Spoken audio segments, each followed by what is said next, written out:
Jessa piaia.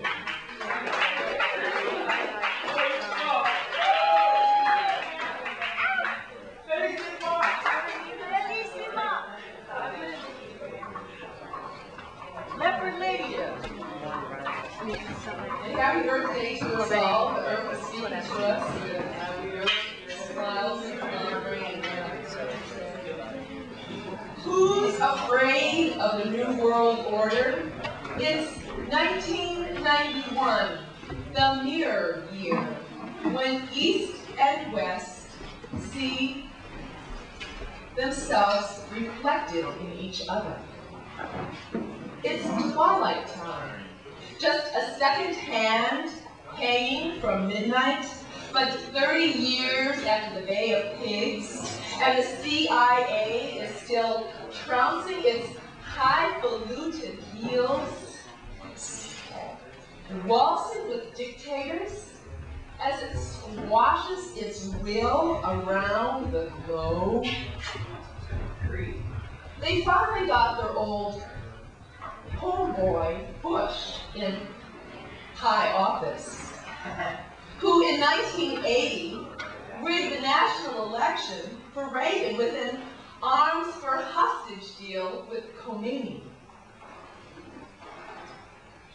This bushwhacked deal paved the way for Iran-Contra scam to unfold into the SNL debacle, as the U.S. and Swiss banks funneled the funds through drugs and guns that flowed freer than blood between international borders. Censorship, the control of the uniform-laden intelligence, contains the ultimate weapon that they wield on us ordinary citizens. Only a vestige of the message remains before its manipulation and translation through the media. The proof of this reality is reflected in the insistent insecurity of their insipid popularity polls, setting all-time record peaks for Bush and Reagan. The collapse of the Berlin Wall pronounced communism officially dead and cut that iron curtain strung across Eastern Europe. Gorbachev still hangs on by his nails as he wrings his hands, since the promise of glasnost has not produced an immediate solution to the internal Soviet situation, and even his prior position in the KGB will not help him now. Ex-President Jimmy Carter urges China to release their student dissidents in the Spring '89 uprising.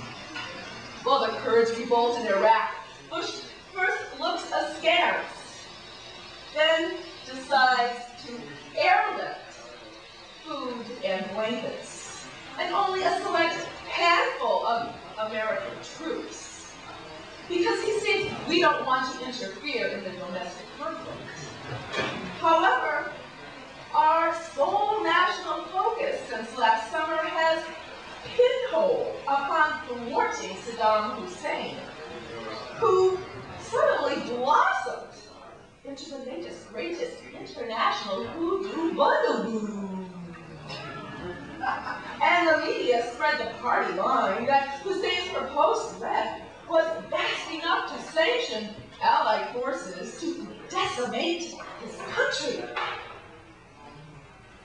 So who's afraid of the New World Order with George Bush at the helm? They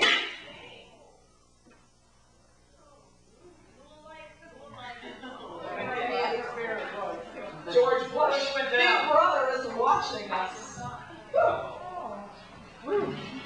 They've been saying that the Democrats could win the '92 election only if they put Bush on the ticket. Yeah, that's right. They want George Bush to run on both tickets. Now, how is that going to stand in the two-party system of our democracy? As far as I can see, there's red, white, and blue banners waving with yellow ribbons glowing brightly in the land of the growing shadow.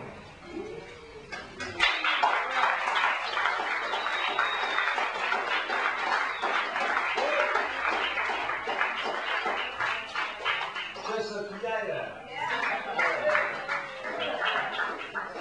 All right. Hey, does everyone know what's happening downstairs in about 20 minutes, a half hour from now? Mother tongue and age-beginning qualities. Don't miss it. Get down there about a half hour from now after this is over. What number are you